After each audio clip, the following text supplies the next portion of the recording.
शेतकरी मित्रांनो, पपई या पिकाला भर लावण्याचं काम येथे सुरू आहे।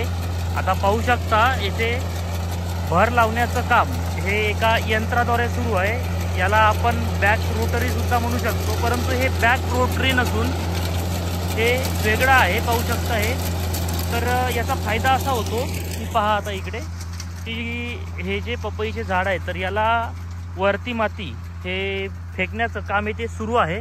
आता याचा फायदा असा होणार आहे की याच्यामध्ये असलेलं जे गवत आहे, त्याचप्रमाणे जे काही जीवाणू किंवा विषाणू जे हानिकारक बुरशी आहे तर हे ते नष्ट होणार आहे। त्याचप्रमाणे याचा फायदा इथली माती ही वर गेल्यामुळे हवा जे मुळे आहेत तर ह्या मुळांना हवा ही चांगली खेळती राहील। तर तुम्ही पपई लागवड करणारे शेतकरी असाल तर हा व्हिडिओ शेवटपर्यंत बघा।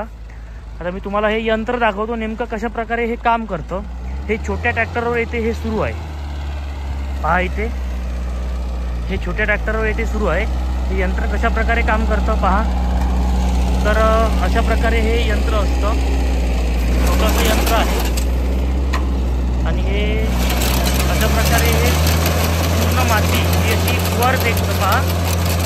ही माती पूर्ण अशी वर गेल्यामुळे यामध्ये सरी पडतं। ही सरी पडल्यामुळे आपल्या जो पाणी येईल वरचा किंवा जो आपण फ्लड इरिगेशनने जो पाणी देणार ते संपूर्ण पाणी बाहेर येणार आणि हे बाहेर आल्यामुळे पपईमध्ये पाणीची जी साठवण आहे ती होणार नाही। कारण पपई असं पीक आहे की याला पाणीचं प्रमाण हे खूप कमी लागतं। आता पाहू शकता इथे जो तुम्ही प्लॉट बघत आहे तर हा प्लॉट लागवड करून येते जवळपास 3 महिने हे पूर्ण झालेले आहे। हे पाटील बायोटेक 786 या जातीचं हे बियाणं किंवा हे रोप होतं।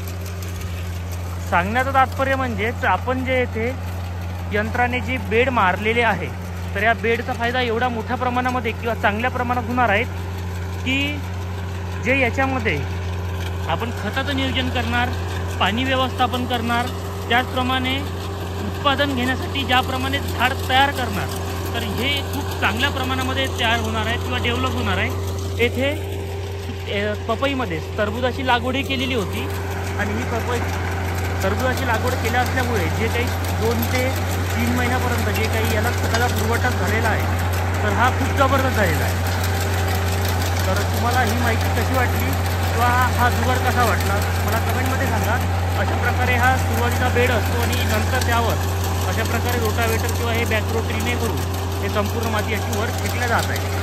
तर तुमचे काही अन्य प्रश्न असतील तर कमेंटमध्ये विचारा। माहिती आवडली असेल तर जास्तीत जास्त शेतकऱ्यांपर्यंत नक्की शेअर करा। धन्यवाद।